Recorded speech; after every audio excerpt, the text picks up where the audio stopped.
second. There we go. We should have sound now.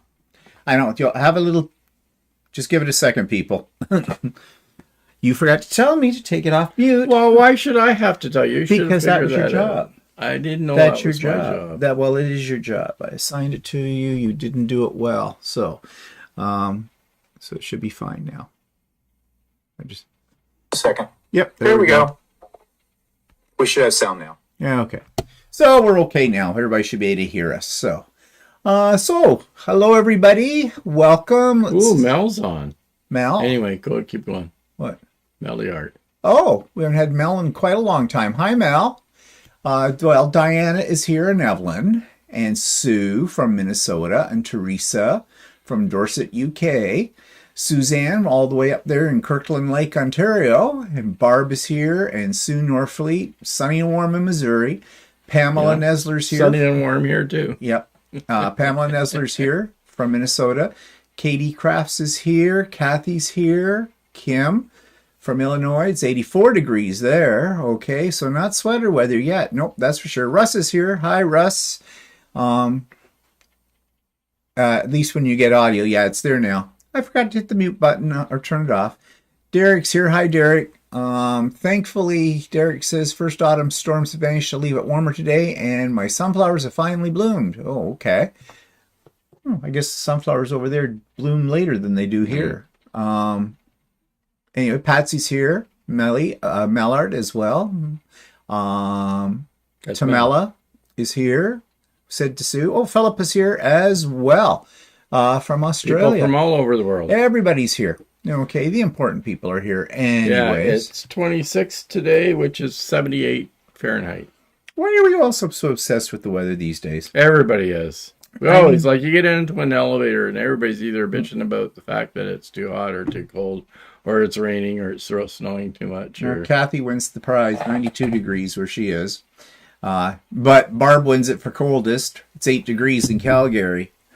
Yeah, well, that's not untypical of Calgary this time of the year. Okay. Here in Ontario, this is actually not typical for us either. No, we're usually cooler. Like 26. We've been averaging about 20, which is around 70 Fahrenheit. Yeah, I guess. But even 58, I think. That's, I think, the seasonal norm for this time of the year here is somewhere like under 20.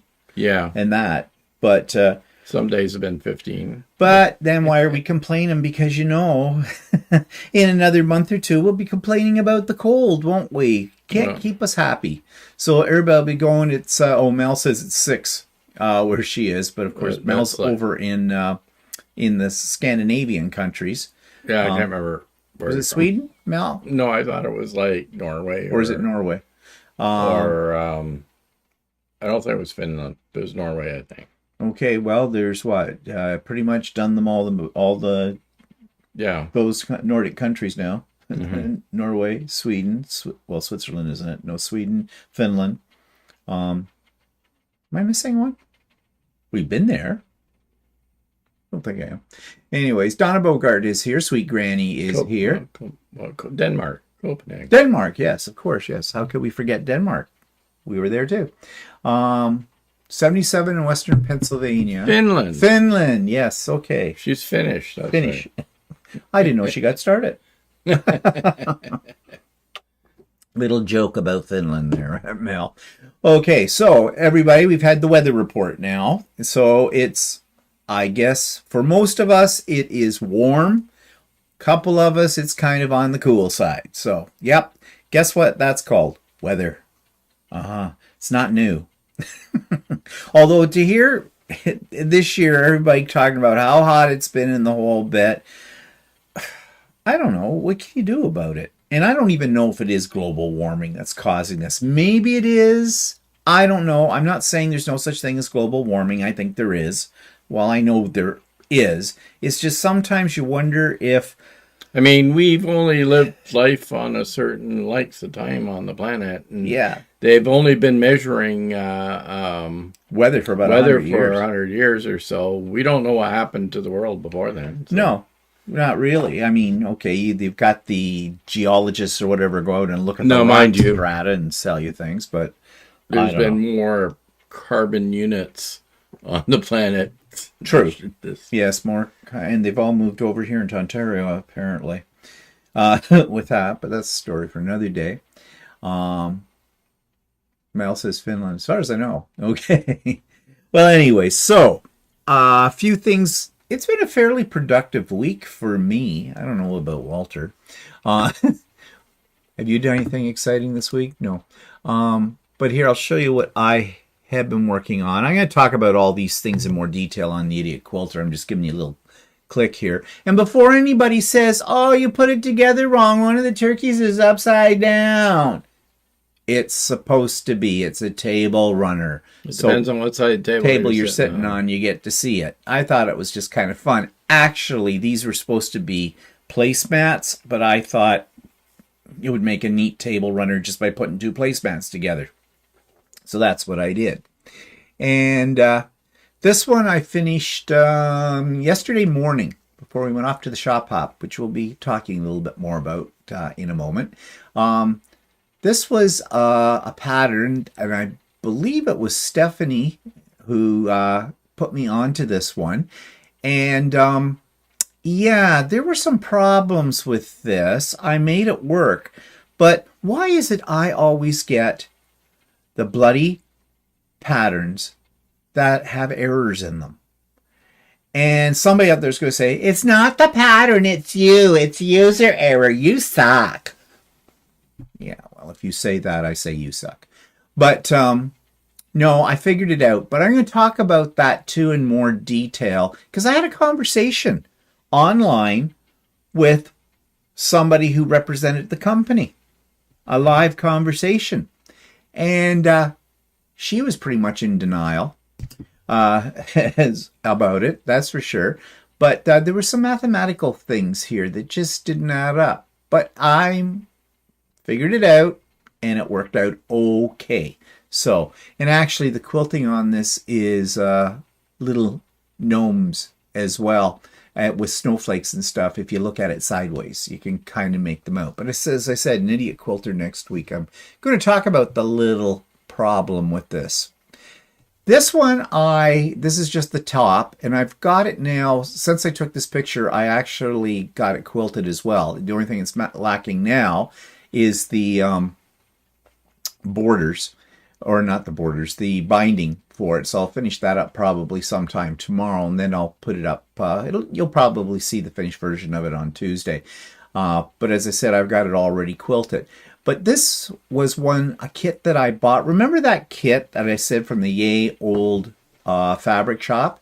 And that they gave me the wrong thing. I had done some pre-ordering, and we picked it up when we were there in Stratford. And then when we got back to the hotel room, I realized they had given me just the panel, which actually made two stuffed dolls kind of a thing, and not the kit that I ordered to make the table runner. Well, we got that sorted out, but there's a problem. If you look at this really closely, there's a really strange faded streak on both of these. Maybe it's supposed to be representing where the light is shining on it. Yeah, but that doesn't do it for me. No. Thing is, so I wrote to them and just to let them know, because I think it's a printing error in their when they printed but the one they show on their site that they had done had the same marks as well. So I don't know. At first I thought they might have faded out in the sun. Somehow something was laying across them and it faded out, or I don't know. But maybe it's their attempt at making it look 3D. Maybe, but then it's not working. No, it's not. For it. So Walter doesn't like the gnomes on here this way. Well, I suppose it's okay if you're sitting on either end of the table. I think that's the whole point. Yeah. Though I actually had 4 of these gnomes in the panel, and I did do something with another one you'll see in a minute. But now that when he said that, which he said that, just before we went live, which is typical move, I got thinking, what would have been cool is if I had cut out all 4 of the gnomes that were in that panel. I was just following the directions, okay, for this in the pattern. And I had placed them like the other way, and maybe had them go a little bit over top of the smaller border. And you could put one so it's, facing up. His hat would be up. And then the other one, the hat be down, then one up and then down, and everybody at the table would see. I kind of wish I'd thought of that. Now, I'm not sure though. They might be too. No, I think they would fit. I think they would have fit that way. But anyways, whatever. And there, I made a stuffy. Yeah. Yeah, there you can see the fading really. Yeah, you can see it on the side, really. Yeah. I don't know. So, yeah, I had two of these left over, as I said, and that's one of the things they said on the panel. You could make them into these little stuffies as well. I made one. I'm not making the other one. I'm not big into stuffies, but I just figured, what the heck, give it a shot and see. It's kind of cute. And also, I am making a bunch of these. I downloaded a freestanding lace pattern from Embroidery Online for making these gnomes, the guy and the girl gnome. And I'm going to give them out as Christmas presents or things. I think they're really cute. They sew up really nicely, too, on the embroidery machine. They take about an hour to make one. So, it takes a while. But I think they're kind of cute. And they're not a bad size. In fact, I gave the first two that I made, I've already given away. And you saw this week that probably, if you saw some Chatty, I had a friend out here from the Quilter's Way, and I gave them to her when she was here. Okay, so those are the things that I have been up to. So what have you been doing, Walter? What have you been up to this week? What's this all about? Tell us. Inquiring minds want to know. I was cleaning the house one day. You vacuumed. And cleaned the bathroom. That's not cleaning the house. I clean the house. And I have a new system for cleaning the house now. I don't do it at the end or the beginning of the month. I don't know what I was doing this week. I can't remember. I clean a little bit every day. And if I'm yeah, I don't know what you were doing either. Mostly sitting in front of your computer. I was doing finances at one point. Finances. Oh, counting your millions? Yeah. Playing with your stocks? Yeah. Let's see. I think Colleen came in. Hi, Colleen. Oh, Philippa says they're having a public holiday today. Okay, so what's this public holiday about? Is it something significant? It must be if it's public. Yeah, Mel, they do kind of have that Nordic look to them. Jenny's here. Hello. And Stephanie's here. Hi, Stephanie. Thank you, Colleen. Sherlock is here. Yeah, I love doing freestanding lace things because I especially like doing them for Christmas because, there's angels and there's stars and things like that you can get, and they look really cool. And, you can put them on a Christmas tree or you can put them on a gift kind of a thing, like a tag idea. Jeannie's here. Hi, Jeannie. And Brenda from sunny Vancouver, Washington. Thank you, Sue. And thank you. Yeah, Stephanie, I knew you'd like the purple lace. I knew that for sure. Pamela says, I need to try those ornaments. So cute. Yeah, if you've got an embroidery machine, give them a try. It's not hard to do. You do need those several layers of water-soluble stabilizer. Don't just use one layer. I'm using 3. For these, I have used as many as 5 layers of soluble stabilizer on some things because if you look at the thread count or the number of stitches in it, they can get really high. I think these ones are just slightly over 50,000 stitches. Anything higher over 50,000, I'd be using at least 1 more, if not 2 more layers of stabilizer because it keeps everything nice and tight, and you want that. What are you rolling your eyes about? Yeah. You gonna go to sleep? No. You look it. And sweet green. Oh, window. Oh, we'll come to that. Yeah. Art East. So John's here from Art East Quilting Company. Hi, John. Inez is here. When it's cold out west, it's warm here in Newfoundland. 24. Oh, okay. Kelly's here. Hi, Kelly. So anyways, yep, that's the things I've been working on. I was just going like crazy for some reason. I don't know. What are you rolling your eyes at now? I don't know. I have to do something while you're yapping. Well, I'll tell you what. Take it. Walter will now take over. Go. No, I don't need to. You're doing a job. No, really insist. Go. Go for it. You have so much to say. Go for it. No, I don't have anything come on. to say. Go. Go away. Okay. Yeah, whatever. Okay. Moving right along. So Walter didn't do anything all week. Okay, well that's good to know. Well, I didn't do any sewing, put it that way. No. Well, I don't think you did anything else either, really. Okay, so you vacuumed. Good for you. Yeah. Ooh. We have a Did robo stuff for that. in the garden and stuff. Oh, what'd you do in the garden? Pick tomatoes. Oh, yeah. Oh, we've got a lot more tomatoes again and peppers. They're still coming on. So, yeah, the plants look like they're horrible looking. They're like all gnarly and brown. They should be dead. But no, apparently they're not dead yet. They're still growing stuff. So as long as they're still growing stuff, we're picking it. Oh, thanks, Kelly. She likes our shirts again. And yes, yesterday they were noted too, but we're coming to that. So let's, before we get into that, talk about what's coming up. All right, as usual, Sewing with Stephanie and Stephen. 9 a.m. start time. Be there whenever you want to. Wednesday morning. Links in the show notes below. It's Zoom. You know that. Retreat update. Full. Completely sold out. Okay. So when I say sold out, you know there's no money involved. It's free.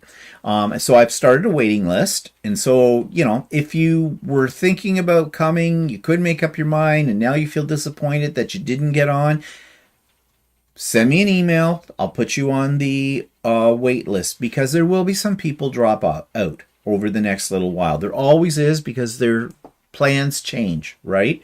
And as soon as somebody drops out, I will put somebody from the waiting list in, and I'll do it in the order that those requests for the waiting list came to me. So don't despair. You could probably still get a spot if history serves me correctly from that. Okay, so, yep, and just, again, it's on October the 21st, Saturday, October 21st, so it's about 3 weeks' time, so to speak. And before I forget to mention it, here in Canada, next weekend is Thanksgiving for us. Yes, we're always much earlier than the Americans for that. And we are going to my sister's for dinner.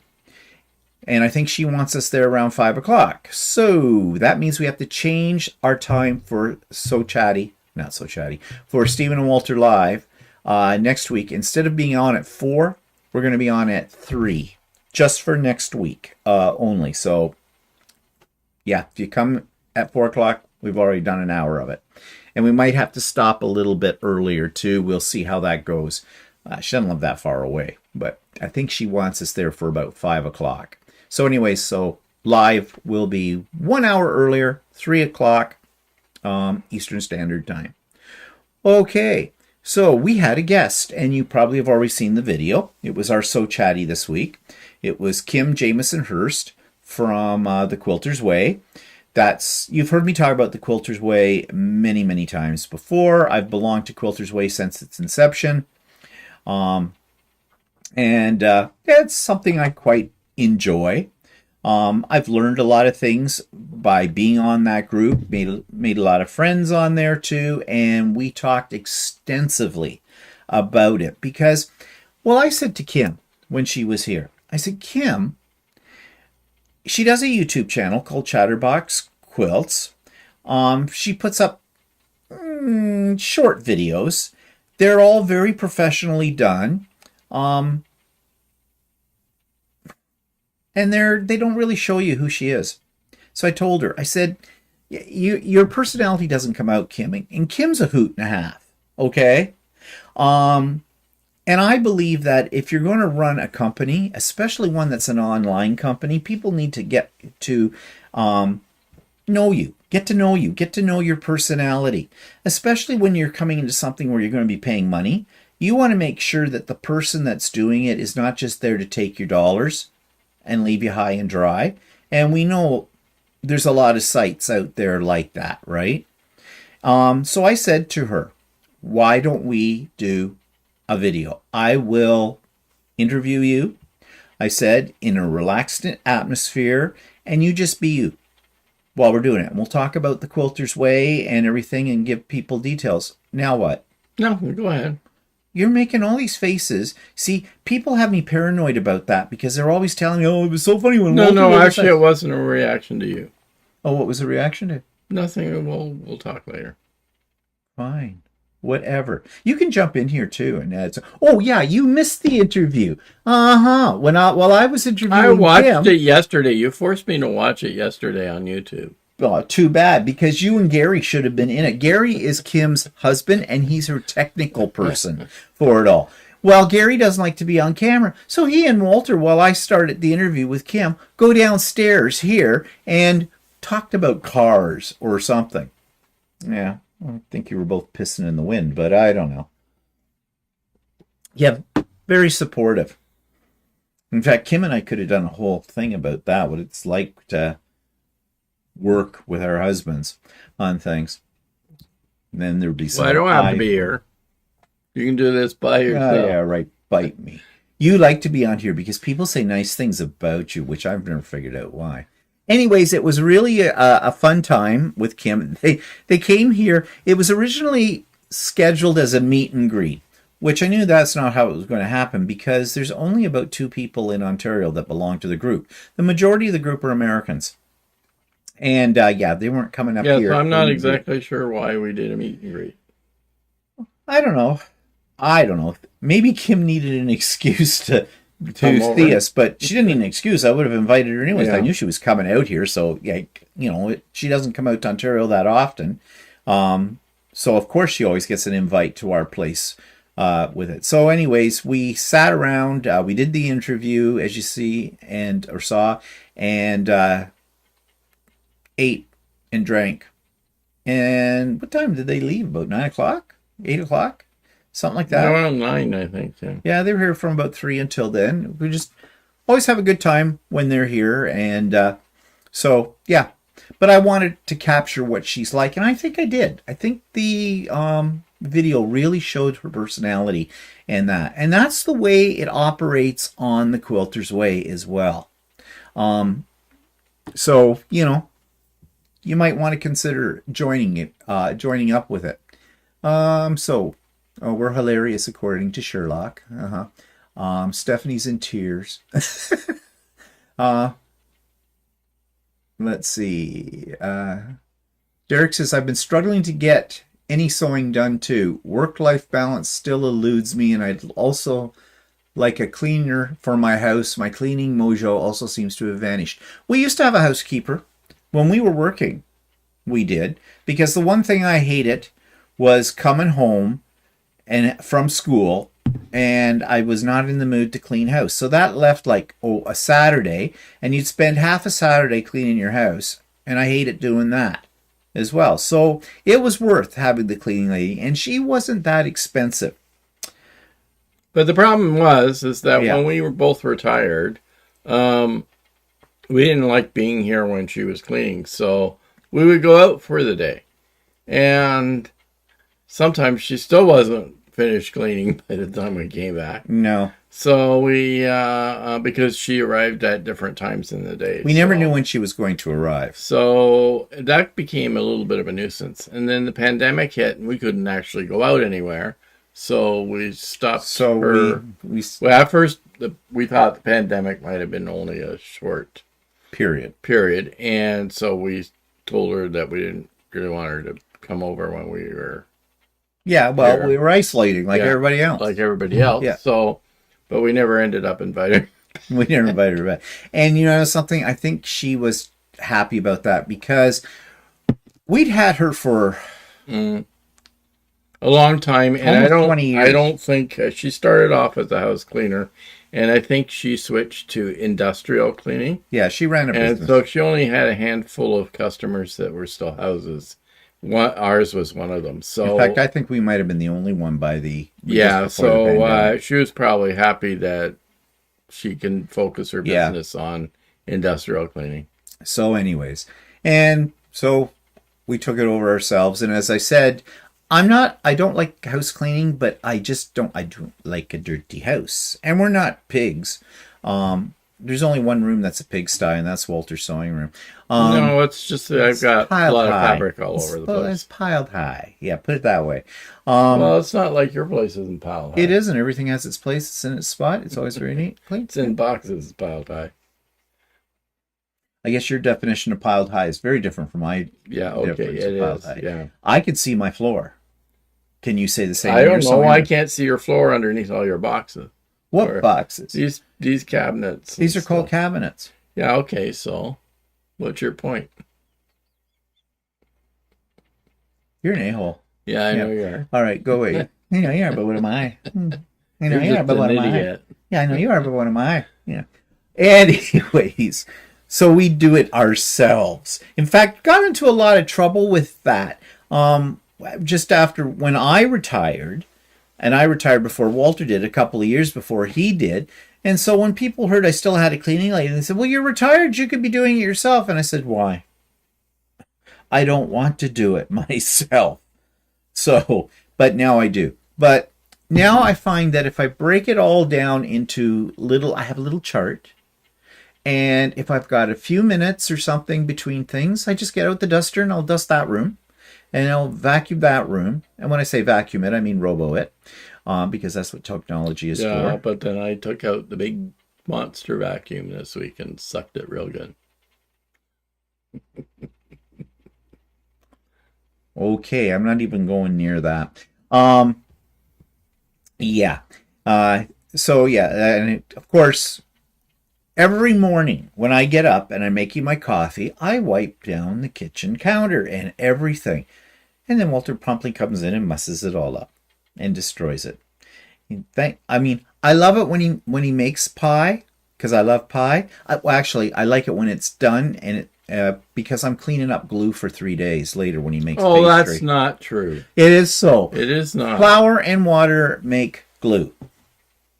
And you do this little wipe thing, and then you run your hand over and it sticks. I do not. I'm very careful when I clean up. Because I know you're coming over with a white glove checking it out. Damn right. With that, but still, that doesn't seem your definition and mine are very different. Go away. But anyways, that's what it is. I need to get my own house. Fine, I'll help you pack. Move it out. Evelyn says, so Columbus found Canada first. No, I thought it was Vikings did. Actually, technically, it was the Vikings, I think. Actually, it might technically have been the native peoples who came across on the land bridge between Russia and Alaska. Yeah. Back in the Neanderthal ages or something like that. I don't know. We commonly say that it was Champlain and Cartier that basically... I don't know. And does it really matter? Not really. They're dead. Yeah, no one cares. Nobody was there to check. No, Nobody at immigration was there to check. Apparently there's no one in immigration now to check whoever comes here either, by the looks of things with the refugees we have. Marie John says, hello there. First time here, but I see some familiar names to chat. Well, glad you could make it, Marie. Welcome. Marilyn's here. Hello, Marilyn. It was a lovely interview. Okay, and Philippa says, Walter needs a bigger sewing room. I offered, when we redid this room from my craft room into sewing room, I said, we could design it in such a way that you can have your sewing machine down here and that, and he goes, down here. And actually, I'm quite happy that he didn't, because you think I get upset when there's flour on the counter left over? Think about, for those of you that have had a rare glimpse into Walter's Actually, my sewing room is also my office, sort of, so... I tend to be a pack rat, so I end up having too much stuff. It's his den of iniquity in there. But now you've got your he shed. You could heat that, and you could go out there. Yeah, no, I can't. I have to insulate it. Oh, well, what's stopping you? Time and money. Oh, yeah. Time and money.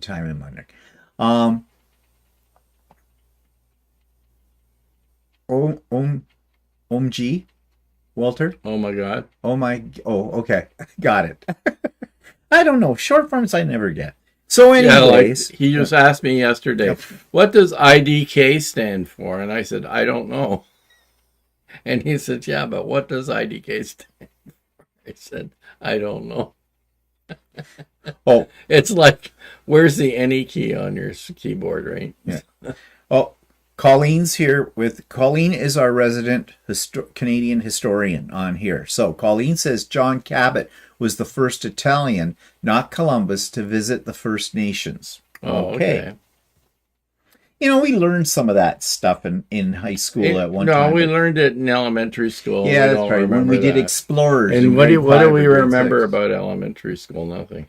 No. I remember getting the strap. That's. Oh, did you? Well, but you like that. No, I didn't at the time. Oh, well. And I remembered when I got out of the line when the bell rang to get into, you had to get into line to get into your school.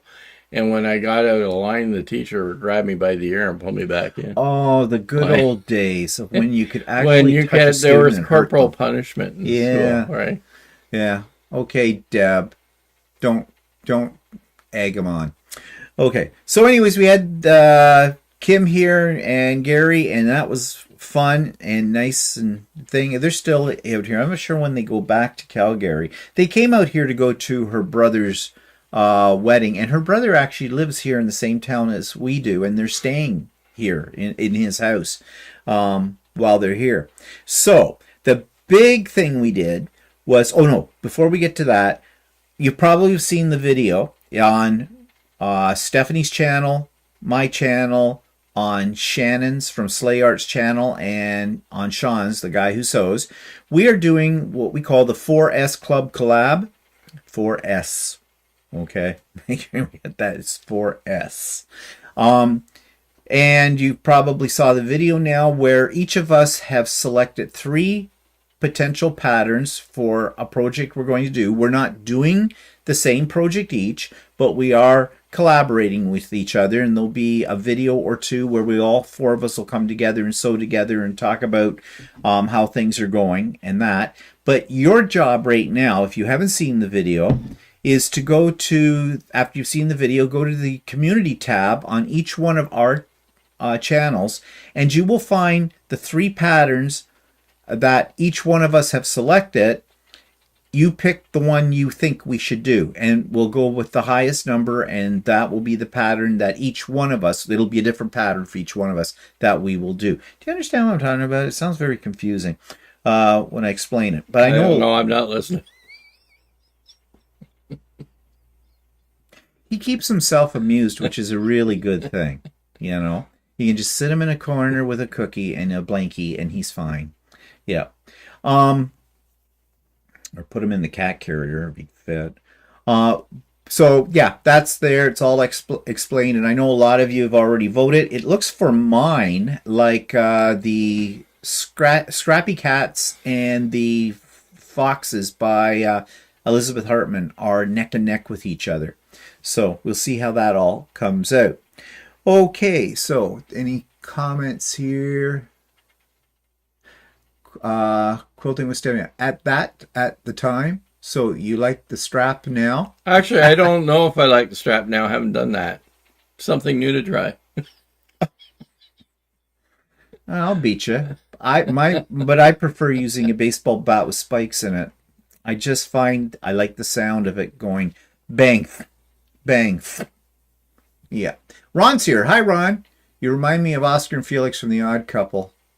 Yeah. No, I thought we were more like the 2 guys on the Statler Muppets. And what was those guys' names? The guys Statler, on the balcony. Yeah, Statler and something. I can't remember what their names are. Colleen voted on each one. I assume you mean you voted at each one of our channels, or are you one of those kind of people who, be sure to go out and vote often, and vote many times over. Yeah. Sue says, I voted and signed up for Stephanie and Shannon's class. Busy morning. Yep. Diane says, I voted. We should have got stickers. Then you could have read, I voted. Kim says, you guys are cracking me up today. Making pressing these backings. Okay. There's a sentence you don't see every day. Making pressing these backings. Okay, well, I'm not sure what that is. Statler and Waldorf, that's it, Russ. Yeah, I should have known, Russ. You would know. You always know the references to cultural references. Kim are more entertaining. Okay. I think that's where the M came in from. Hi, Cam. Rented fingers. Well, I think that's where the M I get started. it. I know. I'm just giving her a hard time. Sue voted. Okay. It's not a contest, people, of that sort. So, all right. So, shop hop. All right. Next Friday, So Chatty will be dedicated to our shop hop day, but we're going to give you a few highlights with it right now. And you will hear at the beginning of that video when I talk about what it's all about is, first of all, we have never been on a shop hop before, but I know of them. I mean, who doesn't? If you're in the quilting world, you've heard of them. But usually they tell you what to expect. Not on this one. Back in about August, we were up at Quilter Quilting, and they had a pile of cards, promo cards, postcard things, saying shop hop. I think they called it country something or something like that. Shop hop. They had the dates, September 28th to September 30th. They listed the 4 shops by name that would be involved. You flip the card over. 4 shops were also named. Again, I got the hiccups. Their address and their websites. That was it. It didn't have the hours that the stores were open. It didn't state that there was going to be a passport that you got, and with each store you went to, it needed to be stamped.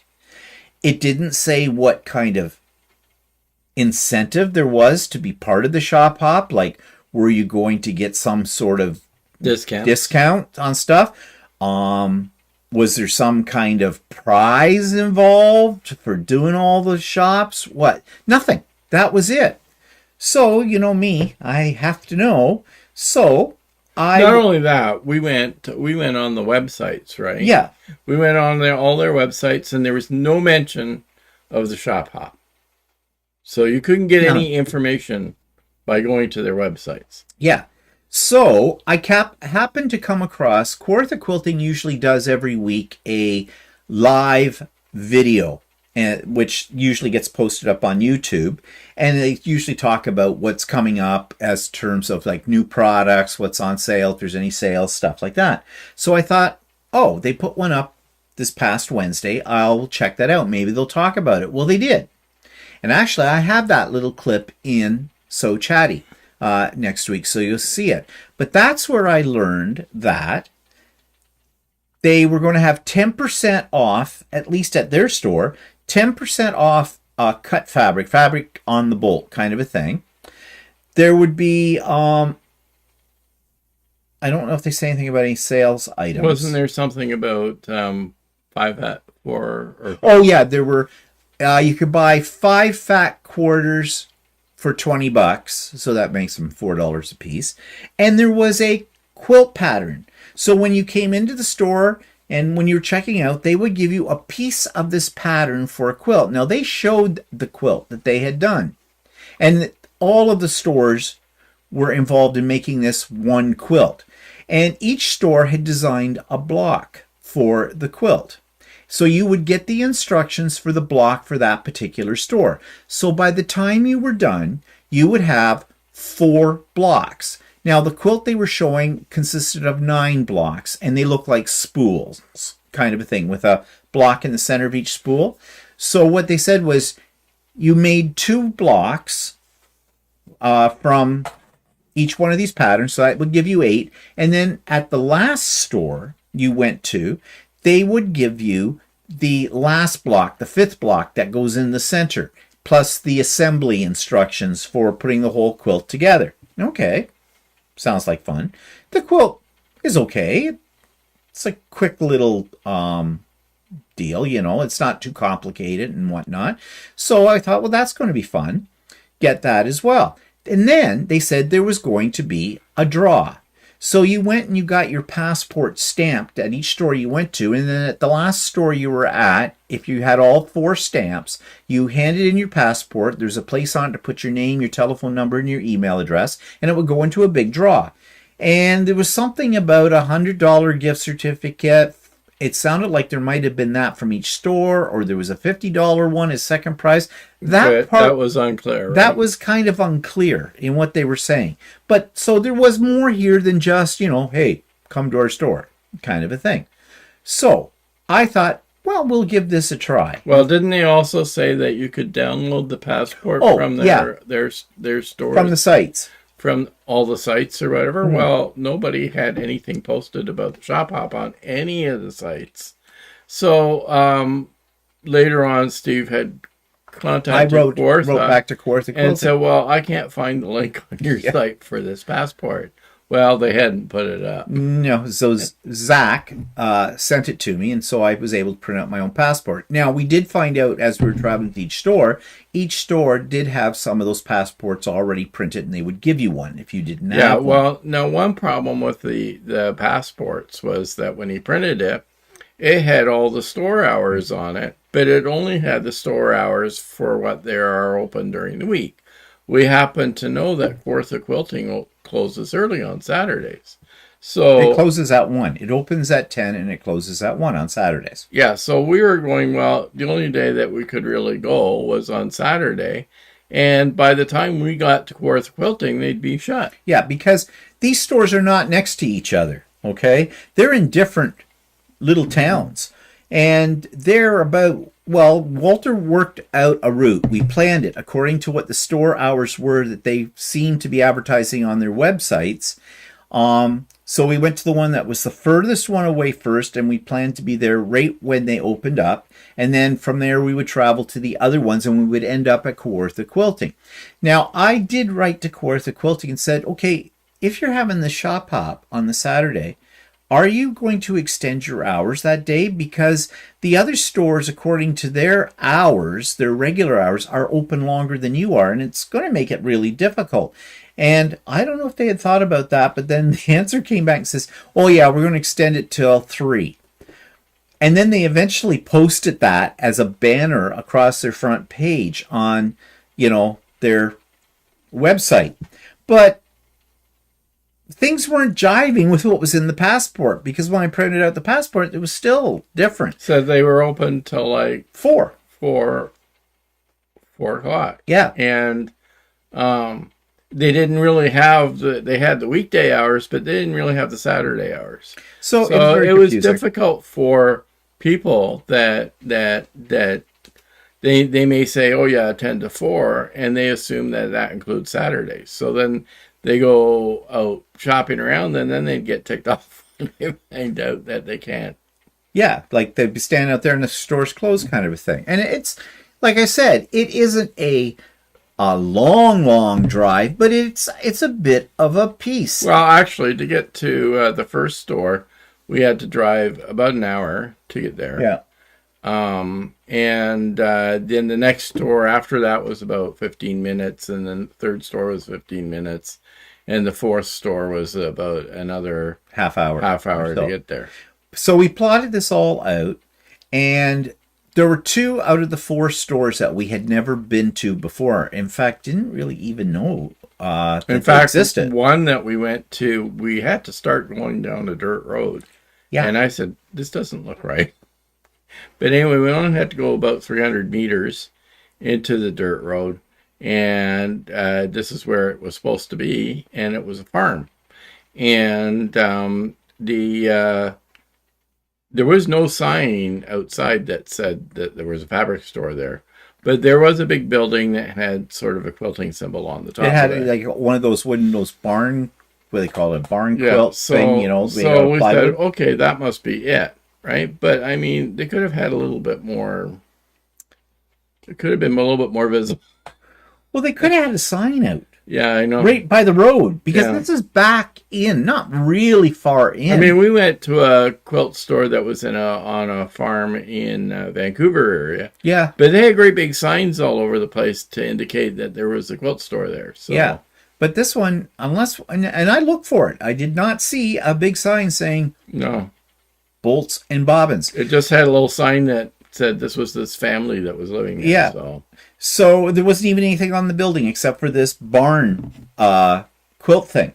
And there was something written on the door, but you didn't see that until you got right up to the door. Well, you didn't see it from the road. No, you couldn't see it. You couldn't see it until you walked right up in front. We're standing this way from it. So anyways, we were a little hesitant. But there was a sign that said it was open, so we went in. Wow. Beautiful. Beautiful facility that they made for this. And yes, as soon as you opened up the door, you knew you were in a quilt store, quilt shop. There were two ladies standing at their cutting table, which was kind of front row center. When you walked in the front door, the first thing you'd see was the cutting station in that. And so when we went in, and I had my camera going, and I said to them, hi, and I told them who I was. They were very curious about why I was called the Idiot Quilter, so we explained that. When we first walked in, two ladies at the cutting table and then another lady at the cash, and the lady at the cash was actually the owner, we found out as we started asking questions. It was a little like, they were a little cold at first. Like, it was like, what are you doing here? But once I explained what we were doing here and everything, well, they warmed up. You know, cash will warm up anybody with it. But we had a nice, pleasant time there. We definitely will go back. Their fabric selection was pretty good that they had. Their prices were, they were all right too. They were average with that. And yeah, so that was kind of a nice surprise because we did not know what this was. And if we hadn't been on the shop hop, we would never have found it. We would never have even ventured for it. So that was a benefit, okay? So now, but I asked them this question. I said, okay, we've never been on a shop hop before, so we don't know what to really expect. I didn't say anything about whether I'd already done some research, you know, with Quilter Quilting and found out some things. And I said, so how's this all work? And what are you doing? And I said, and they told us. And then I said, okay, because there was nothing on your website, nothing posted about it whatsoever. And the promo card doesn't tell you anything more than just the name of the stores. Why is that? Wouldn't it be better if you gave it? No, that's part of the fun, the mystery. See, I don't really understand because I would have thought that it would be to your advantage to as a business to put up that you have the shop hop going on the weekend or something like that. Yeah, I mean. And to let people know you were discounting some things, and you had stuff on sale or on specials and all of that, and that there were prizes, and apparently there was food, at least at two of them. We didn't know that until we were leaving at this one, but they had muffins or something that then just before we left, just oh yeah, we've got some muffins there in the back. They just got a cloth over top of them, keep the flies off them. It's a horse farm. Okay, they raise Clydesdales. So kind of a thing. So although I didn't notice a lot of flies in this building, you know, but you know, when you got horses, you're going to have flies too. But that was an after fact. And there was one of the other stores, which we'll explain in a minute, that we went in and they didn't say anything about food at all, except I was in their back room and there was a thing that says, please help yourself. And there was some packaged things there or whatever. So, you know, this was supposed to be an event kind of a deal. Yeah, I know. And I think I thought that a shop hop meant that you're trying to get people to shop and find your store because to bring in new clientele that may not know. Like we were new clientele for at least two of these stores. We didn't know they existed. So I thought that was a little weird with all of that. I did find out later that this was arranged by one other individual or something, and it sounded like she was kind of responsible or for getting the word out and doing all this, and maybe didn't do quite the job that needed to be done. Also, I don't think 10% is enough of an incentive off of cut fabric. I think if you really want to pull people in, Now, I don't know what their markup is on the I would fabric think or that anything, at but least 15%. I would say 15. At least in our country, it's 13, or in our area, it's 13% sales tax. So, if you do it at 15%, it's like save the tax kind of a thing. And a lot of businesses have sales. I mean, 13% would be save the tax, so they could Yeah. at least do that. So. Yeah. And there are places that do specials like this, not just quilting stores. Every so often they go, no tax day, save the tax. That does pull people in because 13% adds up when you're buying, well, you buy $100, that's $13. That's $113, yeah. On $100, 13% is $13. Yeah, so if you buy $100 worth of fabric, it actually costs you $113. Yeah, okay, but that's not what you just said. Okay, fine. Finish the sentence. Finish the thought, at least. Okay. Anyways, so that was fine there. So we were impressed by that. So then we went to the second store. But before we do that, I see that Nadine's come in. Catherine said she's voted. Hi, Nadine. Julie M5D is here. Hi, guys. It's Julie M. You keep changing things, Julie. I was forced to change my YouTube name because somebody was using the same one to purchase on Soyal and they kept screwing up my orders. Oh, okay. And Nadine is in Paris for the weekend and found a shop with colorful men's shirts and immediately think of you. I took some pictures that I'm going to send to you by email. Oh, okay, that'll be fun, Nadine. Interesting to see. Derek says it's a shame these stores had confusing arrangements, preparations, especially when people like you are trying to support them during these tough times. Very true, Derek, and they're probably sick of me because I think I've sent about 5 or 6 emails to Kawartha Quilting about various things, but I'm going to come to that too in a second. Derek says, I hate going into quilt stores where they give you the cold shoulder and make you think this is a local shop for local people. Yeah, I don't get that often, but it's very noticeable when it does happen, and it does happen sometime. And I don't know if it's because we're men, and well, I think it does have something to do with that. In some cases, it does. Yeah. I mean, there's a fabric store in our area that gives you attitude when you go in there. It's a store that sells not just quilting cotton, but regular fabrics, other clothing fabrics. And it's a chain store. And you go in there and they give you attitude in there and everything else. And I said to some of the ladies I saw with, they were complaining that they got attitude in the store. And I said, well, I thought it was because I was a man and they were giving me. Yeah, they give it to everybody. So they're but equal apparently they're opportunity. equal. They give everybody attitude. They treat everybody the same way. Shitty. Yeah. Hi, Kathy.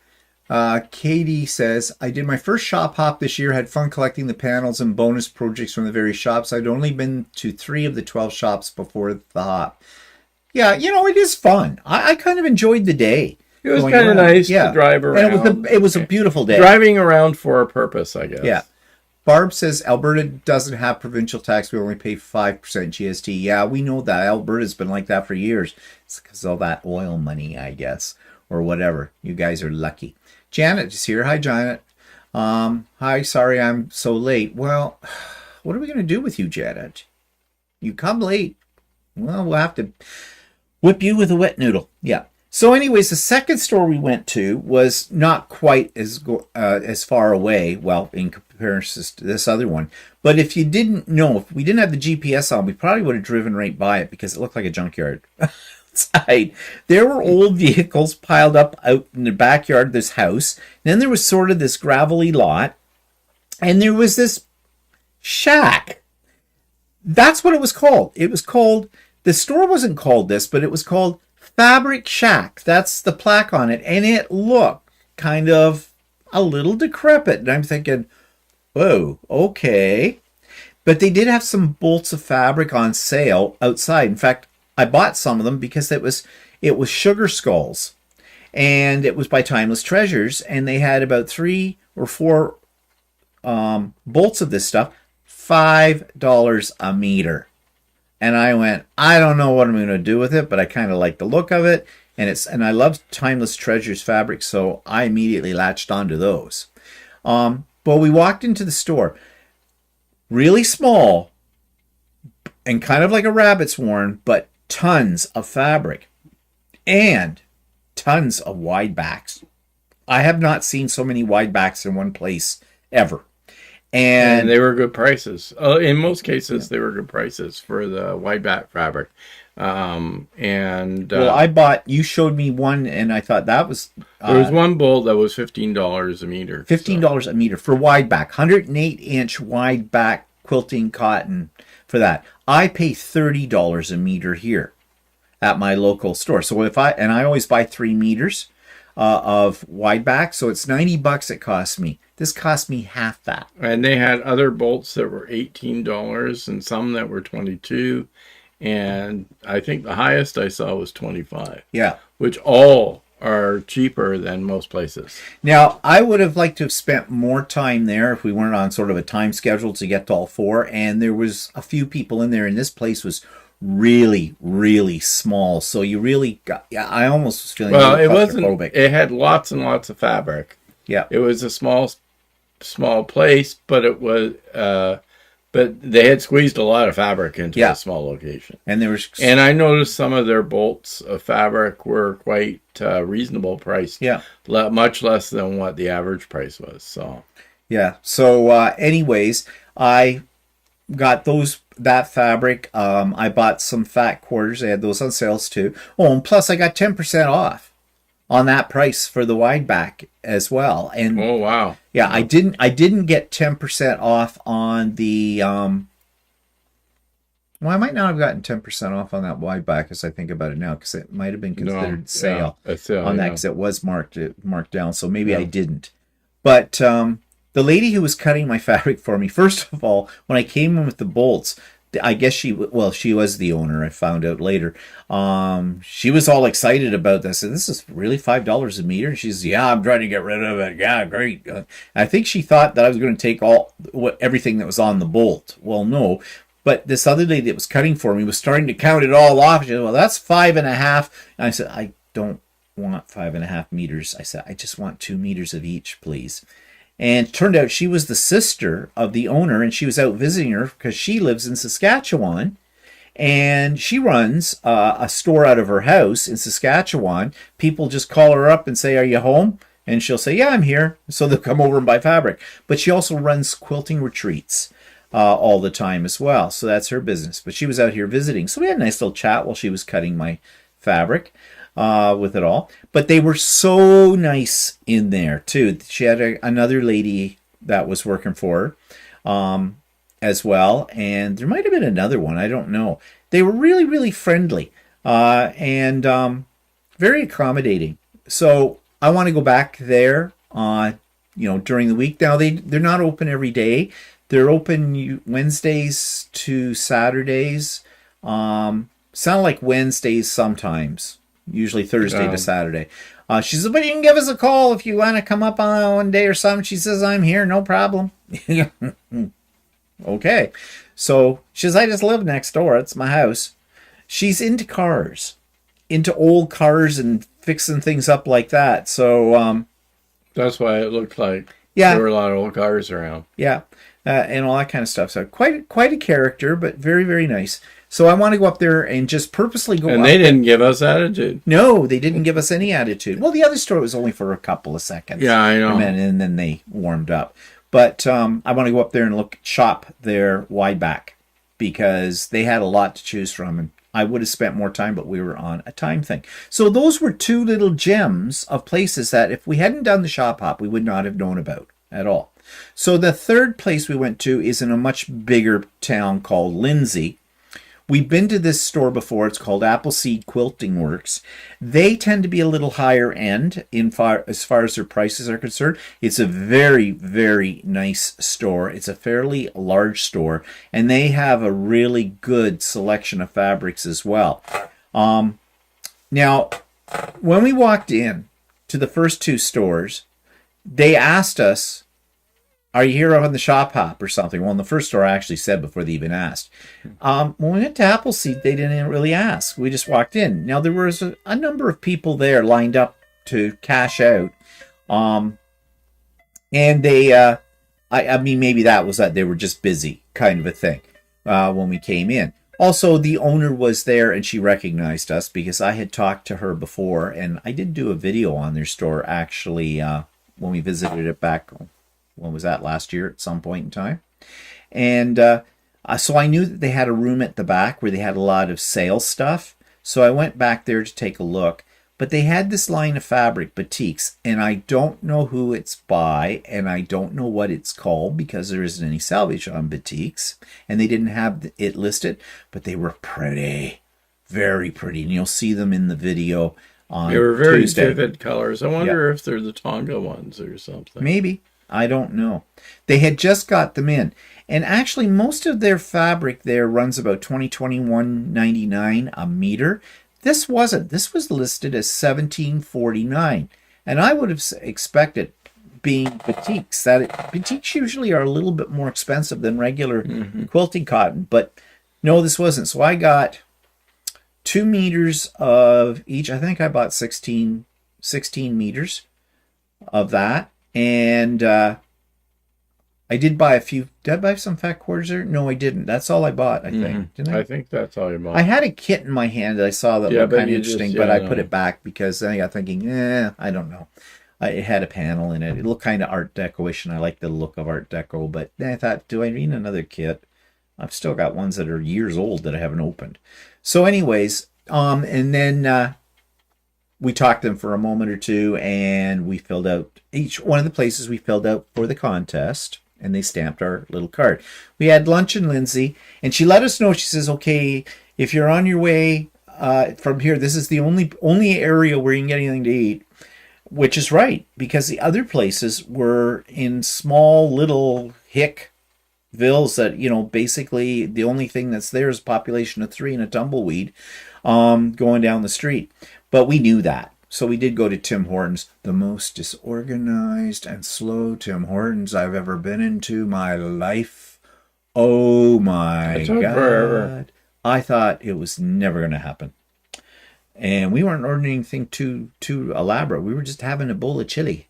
So, yeah, this is funny. So we're standing in line. And I said to Walter, so what, you want chili? Then he says, yeah. This old guy in front of us turns to us, he goes, chili will warm your willy. I didn't know what to say when he said that. It was kind of funny, but it was also kind of inappropriate. This old man, we don't know you, and you're talking about chili in your willy. Trying to pick you up. I don't know what he was doing. So I kind of said, well, that's kind of inappropriate, isn't it? But it's funny. But, okay, Well, at least I learned something new that day. I didn't know that was a property of Chile. I know, we were in Lindsay. Okay, so where everybody drives a truck. Where everybody marries their sister. But even if they're both sisters. But anyway, so we bought some stuff there. Then we headed down to Kawartha Quilting. And who is sitting on the doorstep outside of Kawartha Quilting when we pull up?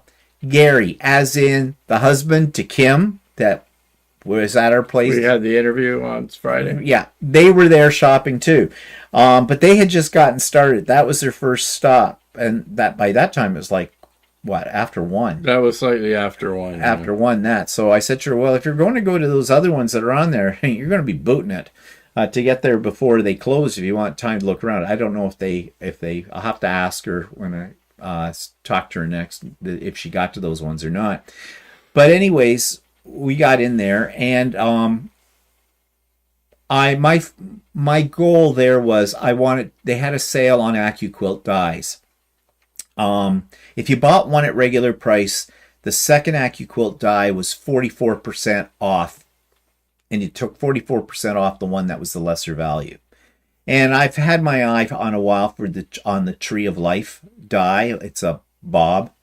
I know that word. Block on board. Block on board, yeah. I know that means different things. I know it means different things for different people, but we won't get into that. We were educated. Yeah, we were educated about that some time ago. Anyways, I got that, and then I got another one that's called Full Blown Tulip or something. Both very pretty, and you'll see those on Idiot Quilter as well. I got to stop buying AccuQuilt dies because they're expensive. Like the one die. Now, this is why it's to die for. It's to die for, but it was $181 online, their store online. I never checked the price when I picked it there because their prices in the store are the same as the prices online. And when I got home, I looked at my receipt and they charged me $222 for it. So I'm thinking, there's a mistake here somehow. So I've sent them an email. I probably won't hear from them until about Tuesday because they're not open on Sundays or Mondays with that. And it was late in the day when I figured that out. So we'll just see. Well, they'll make it right no matter what. But while we were there, one of the people who work in the store, she came up to me. She says, I want to talk to you. And I thought, oh, God, am I in trouble? Have you seen some of my videos? And she said, no. She said, I want to ask you a couple of questions. Because I'd been communicating with them, as we already said, about this whole shop pop thing, right? So she took me aside and she said, okay, she says, I have a copy of the email you sent to us about the things, I thought would have been helpful for the shop hop that, customers want to know. Well, apparently there were several other customers came in and were kind of complaining about the same things. And I guess they have a meeting with the other shop owners on Monday or something to talk about, do a postmortem on this one. And I maybe get planning for next year's or whatever. So she wanted to bring these things up and that's where I found out that there was one individual that seemed to be more in charge of everything. And that individual also didn't seem to be open to a lot of suggestions. So that's why things were the way they were. There's always somebody on a committee like that, right? So anyways, and she said, well, we talked a little bit about different things and whatnot. And she says, if you think of anything else, she says, just send me an email over the weekend or something like that. She said, and I'll add that to it. So that's why there was some more communication, because I did think of a couple of other things that I didn't think of at that point in time. But just to make it more enticing, I thought, for people who... Well, I would think that these shops, it would be to their benefit to advertise that they're having their shop hop to draw more customers in. And then like what happened to us, we went to two places that we had never even known existed. So... we didn't know that those places existed. No. So. But another thing that I figured out, okay, so I get my haul home here and I'm sorting it all out and I'm taking up all the pieces of the pattern and trying to organize them together and realize that somebody gave me the instructions for the same block that one of the other stores is doing too. So I'm short a block. At least I thought it was a block. Actually, at one point I thought I was short 2 blocks because I had 3 out of the 4 blocks out of a happy quilt. That's right. Yeah, it was 2 blocks short of making a happy quilt. Yeah. So I had 3 blocks, so one from each store for 3 stores, missing the 4th block from one of the stores, and then there was the center block, which I understood I was supposed to receive that when I handed in my passport completed, which was at the last store you go to, and that was Quilter Quilting.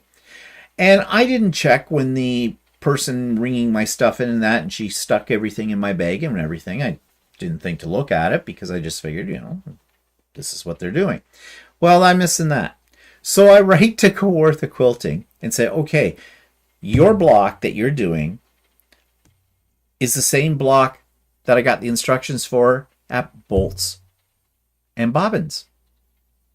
So I'm missing one. So, how do we rectify that? And then I said, also, I didn't get the last block from you guys. But I wrote to Bolts and Bobbins as well. Well, Bolts and Bobbins got right back to me. Donna, I think she's the owner. And she said, I can send you the one you're missing, if you tell me which ones you have. So I did. But in the process of looking at this, I discovered that I actually had all 4. But the reason why I didn't know that is because they kept handing you out these little sheets of paper that told you what the fabric requirements were, but everybody seemed to be handing those out too at each store. So I had duplicates of those, but one of them was the cutting instructions, plus it had the block instructions for one of the blocks at the bottom of it. I didn't see that, because it had 3 lines, because it's a very simple block. So she sent me the block, though, the instructions for the center block. So I have them all now. They're organized. But here was the problem. One of the places, it might have been Bolton Bobbins, I don't know, gave me the cover page of the pattern, which shows you the whole quilt done in whatever colors they were doing it in or had printed out.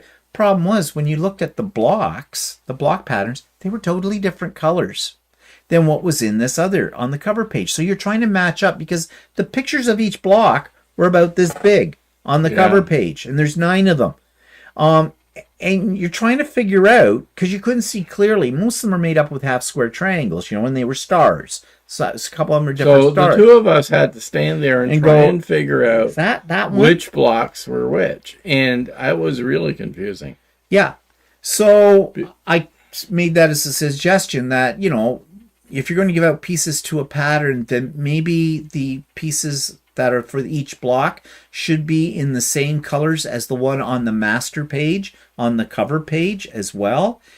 People aren't necessarily going to follow those colors, but at least they can sort out what they are. Or, it might not even be a bad idea to number the pages when you get them. Like, that would help too. And another thing that was confusing, each store had on display the finished quilt. Each one was a different color scheme because they called it seasons. Each one had a season. So they picked colors for the overall quilt that, were summer or fall or winter or spring. Okay. Then, to compound that, now I don't know if they all did this, but Bolts and Bobbins, when I first got in there, they had a kit with the fabric already in it. And I think the whole pattern, or I don't know if it had the whole pattern, but it had all the fabrics and everything. So you could do the quilt. And I almost bought it until she told me, yeah, theirs was winter, I think they did, or something like that. And so I went, well, you mean that each quilt from each store, they're using different colorway? She says, yeah, we each picked a season. Like, okay. That must have sounded like a good idea at the time. But why would you do that? Why would you do that? Pick one color way so that your customers can look at it and go, oh, okay, that looks like fun. I don't know. Maybe to show people you could do it in different colorways. I have no idea. It just added to the confusion for everything. So anyways, I got that all sorted out though. So yeah. But overall, I enjoyed it. In spite of all these confusions and things, I enjoyed it. I must have. I dropped a thou. So, and you'll get to see that on Tuesday. Okay, what's everybody saying here? Barb loves sugar skulls. Ron says for $15 a meter, it's a return road trip. Yeah, for sure, Ron. Candace is here. Hi, Candace. Melissa says, hi, Stephen Walter. Hi, Melissa.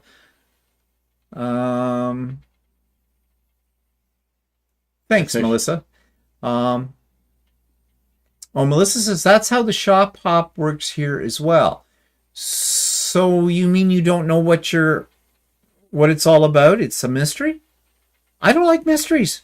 I don't. I'm sorry. Maybe some people get a kick out of that. I don't. Let me know what to expect. Also, if I have to drive a distance. You have to drive an hour to get to a place. Yeah, I want to make sure it's worth my while. You want to know it's worth your while. Yeah. Sue says, because you'll go the first year and then you'll never come back again. Yeah, and if the whole incentive here, or for them, is to draw in more business, then you don't want to cut your cut your own throat. Sue says, sounds like they need to hire a marketing director who quilts and has great organizational skills. I think you're right, Sue. They need to have a person whose job is to organize it, get it all together, contact person. Well, I think there was one person organizing it, but I think she wanted to do her thing and she didn't really, and I think she was possibly too busy as an owner of one of the stores. I think she was too busy to really spend the time. The other places could have been a little bit more proactive at trying to get the information as well. So yeah, because I did hear from Quilter Quilting, they went, we're not sure. Yeah, I know. We're Like, just I mean, going along for the if they're ride. doing this, they should have been a little more proactive and began to ask a few questions themselves. You know, I mean, I know that running a store is not easy. no. So, and so there's a lot of little things and stuff like that. And we're only customers. But part of your job as a business is to look over stuff and oversee things. Well, it is also a reflection on how you do business on something like this. As somebody who doesn't know you at all, who's never experienced your store before and are coming in on there, if they get a sense that things are not really well organized, that things are mayhem and chaos, like that might turn them off from ever coming back to you. You want to have your best foot forward, I think, in something like this. Now, I don't run a business, so maybe don't know what I'm talking about, but I know about organization. Okay, and if you don't believe me, think about how much organization I have to do for my retreats. And I am constantly on it. I mean, I don't just let it run itself, okay, or anything like that. I'm very much with it all. And of course, there's only me organizing it, which helps. I don't have to consult with anybody else about it. But, nevertheless, it's very easy to screw up on anything that's on a bigger scale when you're dealing with a lot of different people. But then if you have multiple screw-ups. and then they ripple. There's a ripple effect. If one store screws up on something, it ripples to the other stores as well. Catherine says, loving it. Just wish all shops had same hours. Yeah, that would help. Melissa says, pretty much each shop did their own colorway. Okay. In my way of thinking, that is... Well, I can see that because it shows the different colors. Yeah. But then, like you said, the pieces that they gave out were colored, right? Yeah. And they were really very difficult to match up with the original pattern. Yeah. Also, they had the fat quarters. You could buy part of those 5 fat quarters for $20 were the colors, the fabric you could use in this quilt. But it was the quilt the store had designed.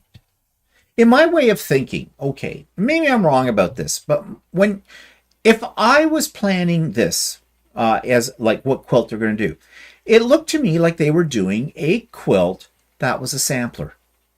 Mm-hmm. They had actually 5 different blocks. You repeat it 4 of them to give you 8, and then the center block. Okay, so that's basically a sampler. Oh, it works on here too.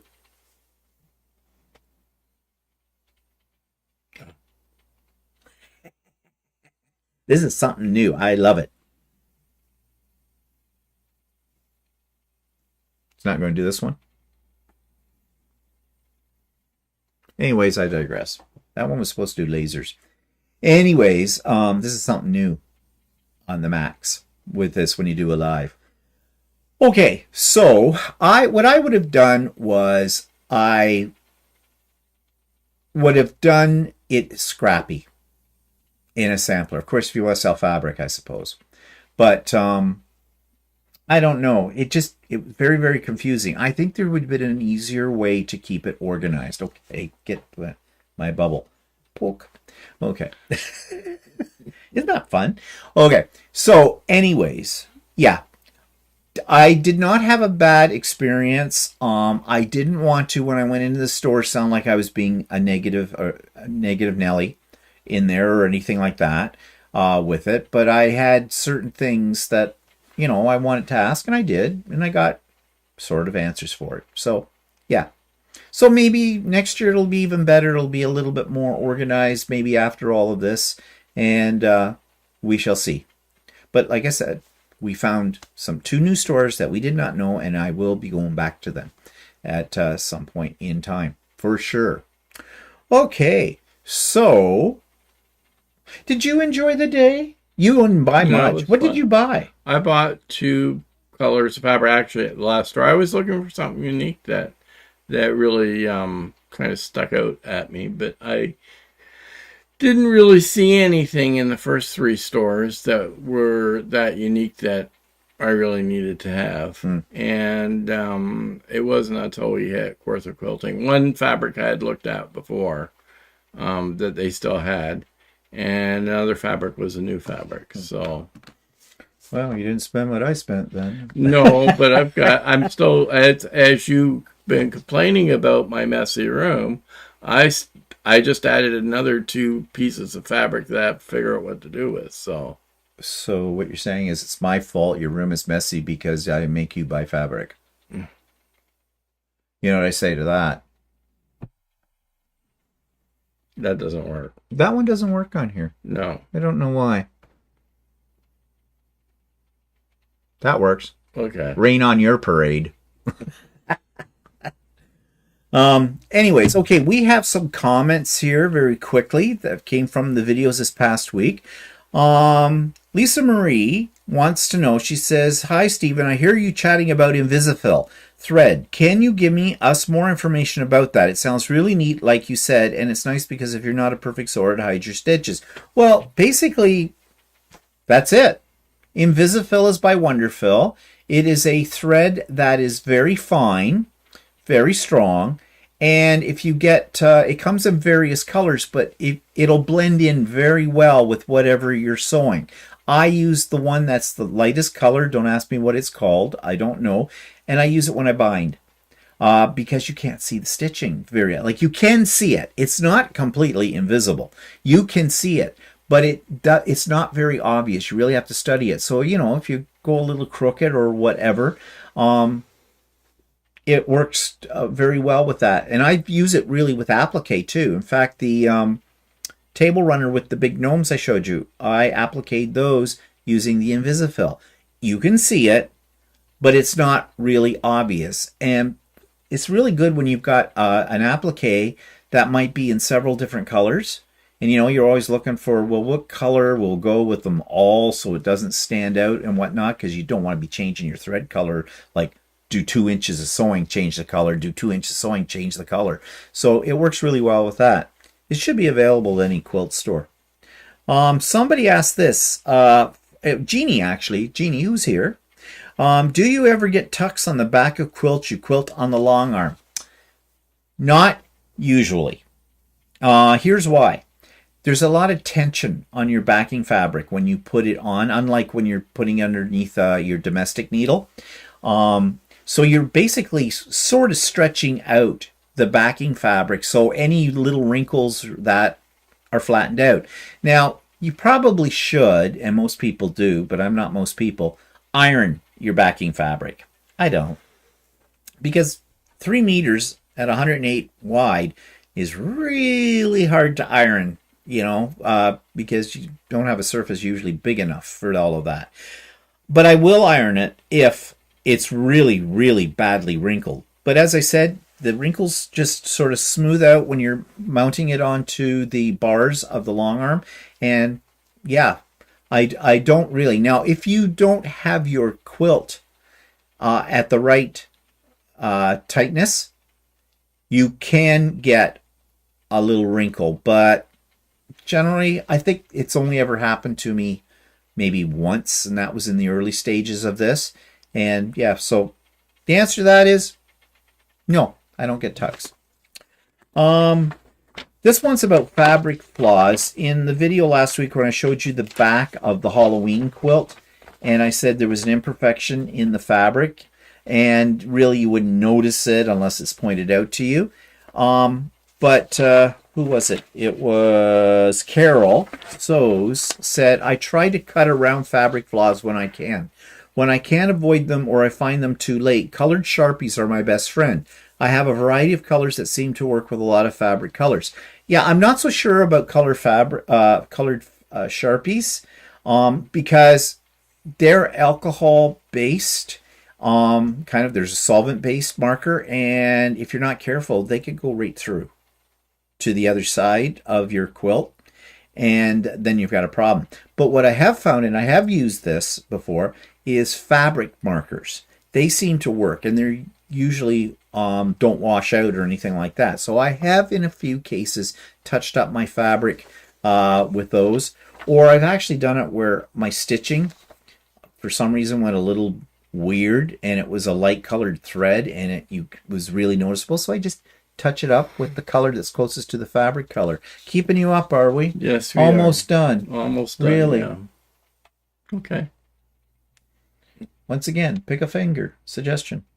Okay. Oh, I wonder, does anything happen when you do that with this? No. Too bad. Okay. Dara Rowland wrote, a question about buying 108-inch wide back fabric. Are the wide backs you receive cut straight as normal yardage would be, or is it cut on the bias? The last time I ordered some, they ripped, not cut, and the result was, of course, uneven ends by several inches. When I squared the fabric, I had less than I needed. I'm aware that due to the width, the fabric skews on the bolt, but I expected they'd square it for the yardage I bought. They told me they don't do this because long armors prefer the way they cut. Rip it.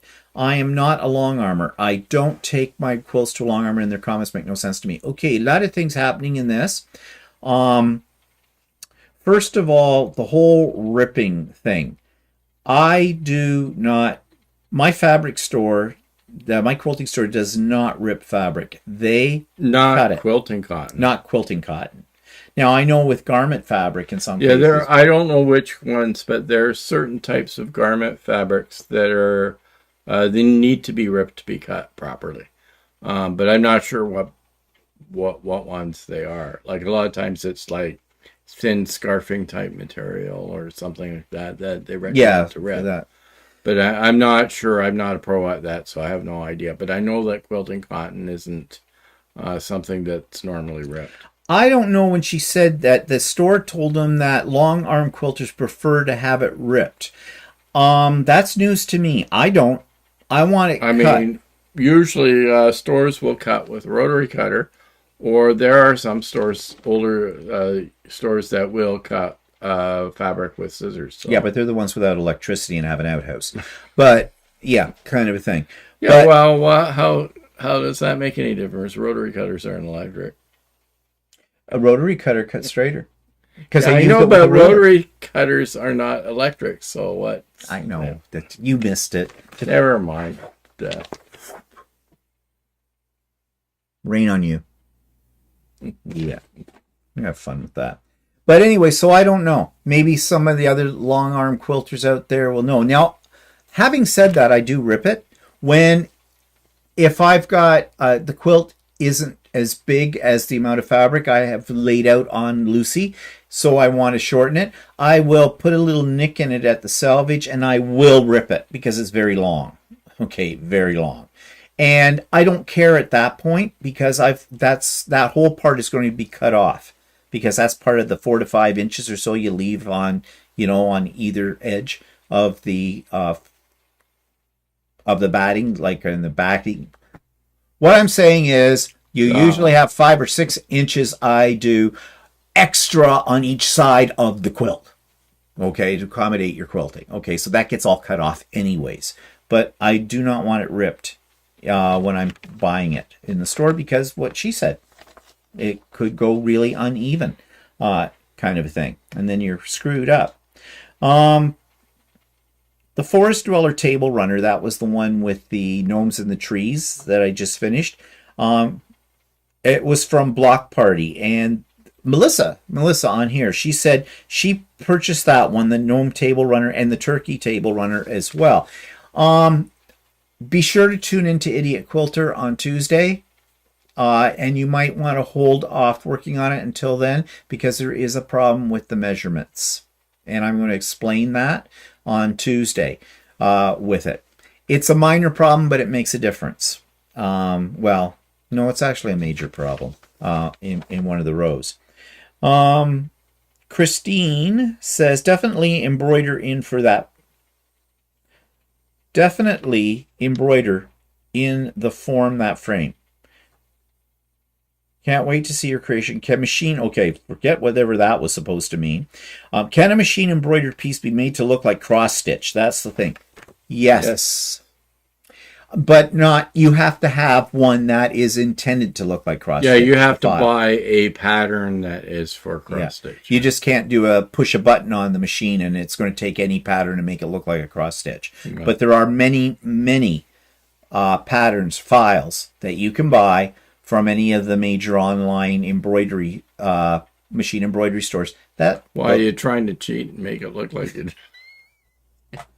did it by hand? Yeah, well, actually, sometimes though that look, you could make that look. You know, I know my sister would probably just curl up in a ball and say, "You can't do that," because my sister is a very, very experienced and professional cross stitcher.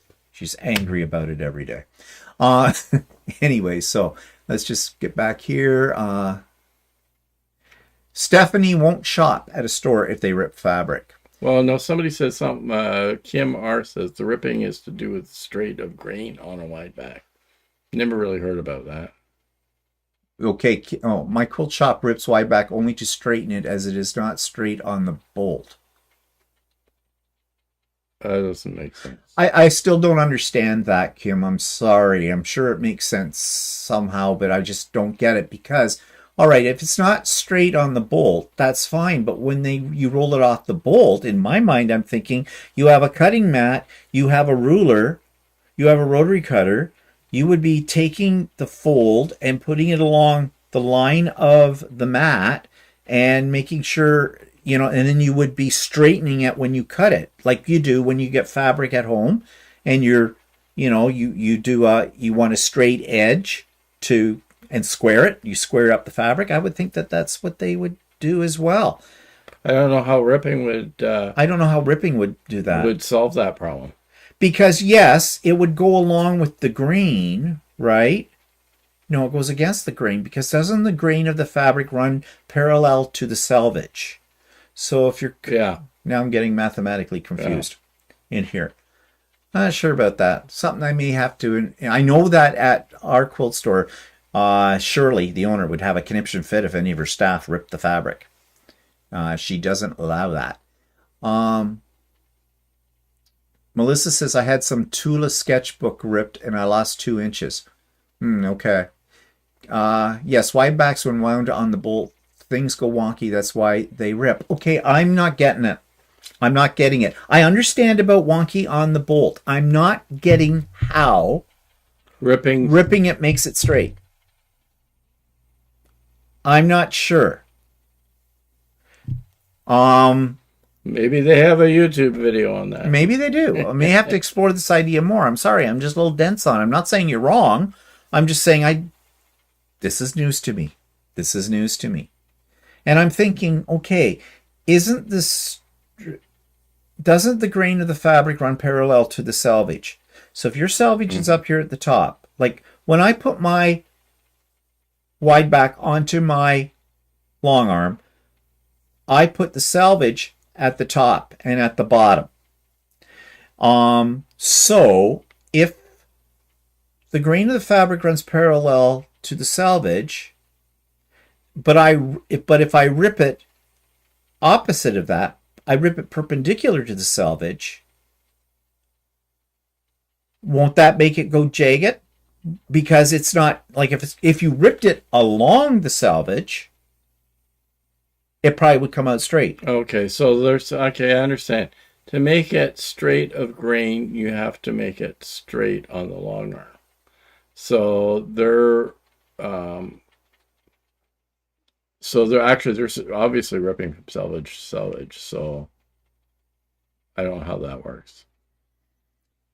I'm still confused. Okay, anyway, well, let's just forget it right now. We'll have to look that one up and see what that's all about. So, but right now, nope, I don't rip it, except in what I told you that I do, but not in the fabric store. Anyways, there's a quandary to possibly explore on a So Chatty 1 week. Straight of grain is not on the selvage, Kathy says. Okay.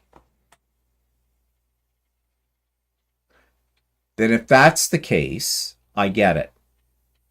So straight of grain is this way, perpendicular to the selvage. If you were to rip it, it should rip in a straight line with that. So yeah, okay. Garment sewist would rip it and then tug in opposite corners of the ripped corners to straighten the piece. It will end up square following that procedure. But that means you're pulling it on the biased. But I mean, that's garment, so I don't know. I'm very confused. Need to do some research anyway, so and I probably will at some point in time. In fact, Walter will probably become the expert on what this is in time. Anyways, that's a topic for another day, I think, with all of that. So that's it for us today. Remember, next week we're on an hour earlier. It's Thanksgiving here in Canada, so at 3 o'clock instead of 4 next week, just for next week. And yeah, thanks for joining us. Thanks for your comments and your input to things. And I hope you have a good rest of the day, and I hope you have a good week. And do check out Idiot Quilter at least next week, because you'll get to see all the things we were talking about in the shop app. Okay, have a good one, everybody. Yep. And we'll talk to you later.